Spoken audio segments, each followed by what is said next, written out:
Stomach acid কমে যাওয়ার লক্ষণটা কি? ধন্যবাদ। আমাদের পেশেন্টরা তো আসলে অনেক লক্ষণ নিয়ে আসে, হ্যাঁ? তো আমরা আসলে কিভাবে বুঝবো যে পেশেন্টের স্টোমাক অ্যাসিড কমে গেছে? তো মেইনলি আমরা যেই ফিচার গুলো পাচ্ছি বা আপনারা দেখতেছেন সেটা হচ্ছে যে পেটের মধ্যে ফাঁপা ফাঁপা ভাব। মানে যাই খাচ্ছে মনে হচ্ছে গ্যাস হয়ে যাচ্ছে। হ্যাঁ? হজম হচ্ছে না, ঢেকুর উঠতেছে, বুক জ্বালা-পোড়া করতেছে, গলার কাছে কিছু আটকায় আছে। এটা একটা কমন সিম্পটম, হ্যাঁ? আপনারা দেখতেছেন যে গলার কাছে কিছু আটকায় থাকতেছে, খাওয়ার পরে ক্লান্তি, হ্যাঁ? ফ্যাটিগ লাগতেছে, ঘন, ঘন ডায়রিয়া বা কনস্টিপেশন হচ্ছে। তারপরে হচ্ছে কি হচ্ছে খাবারে অ্যালার্জি বা সেনসিটিভিটি বাড়ছে। মানে বলতো যে আগে এই খাবারে অ্যালার্জি হতো না, বর্তমানে এই খাবার খেলে অ্যালার্জি হচ্ছে।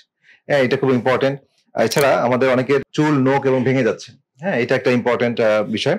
এছাড়া পেশেন্টদের মধ্যে অনেক ব্লাড টেস্ট আমরা দেখি যে তার রক্ত শূন্যতা, এনিমিয়া এবং পরবর্তী টেস্ট করে দেখি যে তার রক্তের B12 কম, তারপরে আয়রন কম, হ্যাঁ, ফেরিটিন কম, ক্যালসিয়ামের ঘাটতি, ম্যাগনেসিয়ামের ঘাটতি, জিঙ্কের ঘাটতি এবং জিঙ্কের ঘাটতি হওয়ার কারণে তার ইমিউন সিস্টেম গুলো দুর্বল হয়ে যায়, ঘন ঘন ইনফেকশনে পড়ে, এই সমস্যাগুলো হয়।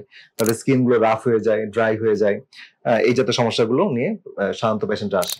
মেইনলি খাবারের ইস্যুটা মানে হজম প্রক্রিয়াটা খুব ডিস্টার্ব হয়।